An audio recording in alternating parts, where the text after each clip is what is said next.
Hello everybody, my name is Evgeny. I'm a Director of Incident Response with ARETE Advisors. So since a lot of us got stuck during the COVID-19 at homes and trying to cook at home, we figured out that we'll try to do something different. So today we actually will do and record a 3-part video with like 3 different dishes. So ARETE Advisors actually specialize on cybercrime investigations, and our major offices are in Canada, Florida, and India. So we'll try to do basically each dish that will represent each region. And we're graciously being hosted by Culinary Cooking School. And I'll let Chef Pete introduce himself. I'm Chef Pete with Culinary Cooking School.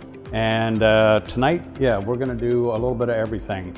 We have some coconut shrimp that's gonna be from kind of the Florida area. We're doing some beaver tails from Canada. And then I can't wait to taste your dish. He's been cooking and it's been like, wow. And for Indian dish, instead of actually doing Indian dish, because I probably will get my coworkers yelled at me for not doing it correctly. So I actually will use Russian dish that uses a lot of similar ingredients, similar spices to pay a tribute to that. And the name of that, Plov. So let's get started. Yes, absolutely.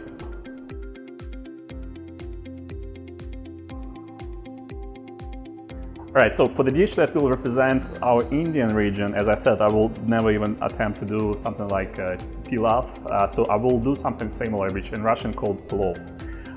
So for the meat, you can use pretty much anything, but traditionally it's cooked with lamb. But you can do pretty much like beef, pork, goat, even chicken. And the main products are very simple. So you have meat, you have carrots and onions, and everything is pretty much like in same weight. We got a little bit more onions because we'll use it for like our side salad dish to cut through the richness of the dish at the end. And we also use rice. So for our dish we'll use basmati rice, and we just washed it and we'll let it sit for a while. So everything starts with browning the meat. So for this part of preparation, we really want to get oil as high as possible, but before it actually starts to smoke. And you can use pretty much any oil you want. You can use olive oil, vegetable oil. We actually have a mix of vegetable oil, and we also rendered some of the lamb fat in that. So once you start to see those bubbles coming up, and hopefully not fire but smoke started to force, we'll dump the whole bowl of meat that we have. It's about 1 pound, I believe. And we'll just let it go to get it nice and brown on all sides.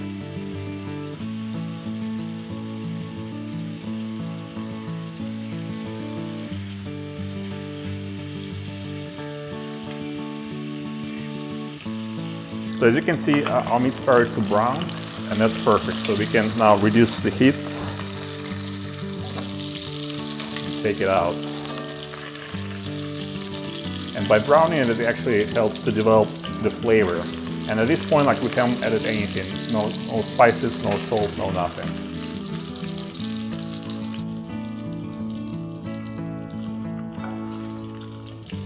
So the next, we dump in, I would say 2/3 of our onions, and we'll just keep some for salad that we'll use as a side dish.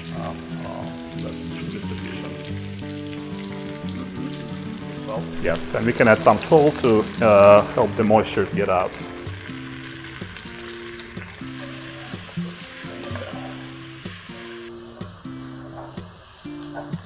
Start to caramelize. So as we can see, the onions are caramelized really nicely. They're all golden brown. So the next, we'll just add our carrots, and we'll just throw everything. And with carrots, we actually will start adding first set of spices. So that's cumin. We'll just dump it here. And it kind of opens up flavor of carrots really nicely. It goes really well together in a lot of Middle Eastern dishes, so Afghanistan dishes, and very popular and very common for that specific dish as well. Alright, we'll just let it go for a bit. So as we can see, our carrots start to soften up a little bit, and that's perfect. So at this point, we'll just drop the meat back into the pot and start adding spices. So for this one, we'll add a little paprika, turmeric, and a little bit of red pepper, just for spiciness, but not too overpowering. So stir up a little bit.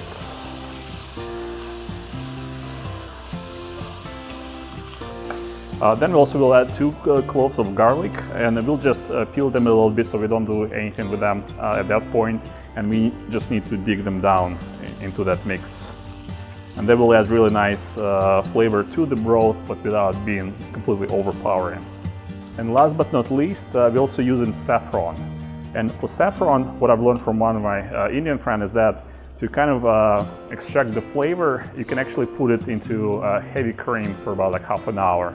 And as you can see, it pretty much turns the white cream into almost like orange color, and it helps to incorporate the saffron flavor into the dish as well. So we'll just dump the whole thing in there. All right. And at this point, we just add in boiling water. And we just want to cover our whole mixture, maybe like half an inch over the top of it, and let it go. Instead of boiling water, you can use any kind of stock, and it actually will add additional flavor. So for example, if you're using lamb like we did, and you still have some bones that came with that, you can actually make broth out of those bones first, and then use that instead of the hot water to incorporate the flavor. But this phase of this dish is pretty much done, so we'll just put it on slow simmer, and we'll let it go for about 45 minutes. The plov dish that we're currently cooking will be fairly rich and fatty. So to cut it a little bit, we'll add a very simple side salad, and it's very straightforward. So like we just dice a bunch of tomatoes.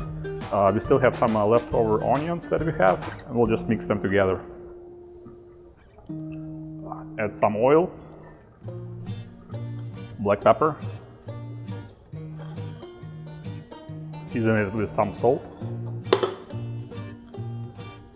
And that's it. We'll just mix it and we'll put it aside and wait until the plov is ready.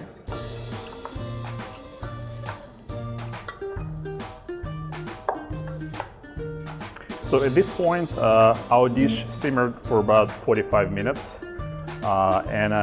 At home, since it takes a while to prepare the dish, like instead of cooking it every time, you can actually take half and freeze it. It freezes really well, and then you just put it back in the pot and add rice, and you're pretty much done with your dish within maybe 15-20 minutes. But it's time to put it rice. For that, we actually raise the heat to very high. And the reason for that is that once we put the rice, it actually drops the temperature of the dish. And at the same time, you want all the oil go straight through the ice and separate all the grains with it, so it wouldn't be lumped together. If you guys were here, you would definitely make this. It smells that good. So we'll evenly distribute it over the top, and we don't want to mix it. We still want all the vegetables and meat to stay at the bottom and all the rice stay on top. So now we just wait for the temperature to rise, and then we'll turn it back to simmer, and we'll let it go until the rice is cooked. And don't be too worried about how much water you have. So usually, like, you don't want to have more than like half an inch of water over your vegetables and meat. But if for some reason you'll put too much rice, you always can add like hot water to add to it. Just keep tasting it as it goes. But at this point, we just like get it back up to the boil, and then we'll turn back down to simmer. We'll let it go probably for another maybe 15 minutes or so. So about 15 minutes passed, and as you can see, like a lot of water actually already evaporated. There's still some bubbling at the bottom, and that's totally fine. It actually will be absorbed by the rice later on. But that's good enough. We can take the heat off. So to serve it, we actually will use the side salad that we made earlier. I don't know, we'll try to make it beautiful, but we'll see. So we'll just put the salad on the sides. And originally in Russia, it's actually a family meal, so it's absolutely normal to serve it in a big dish and everybody at the table share it and just take as much as they like to their plates and keep the dish passing. Almost like Italian, I guess. But we'll mix it up a little bit just to integrate all the rice, vegetables, and meat together. And as you remember, like in the dish, we also have like 2 whole onions, or not onions, garlics, cloves of garlic. So some people like to eat it, some not. But if you want it, you can put it like on top of the dish as well. And we'll just use a little bit of dill as garnish. Make it look cuter.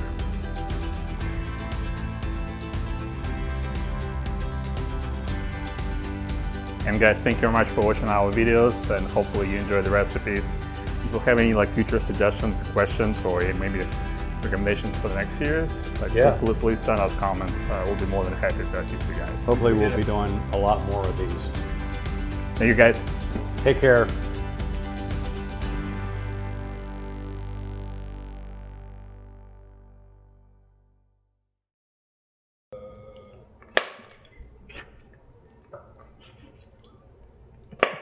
Shit. To get off the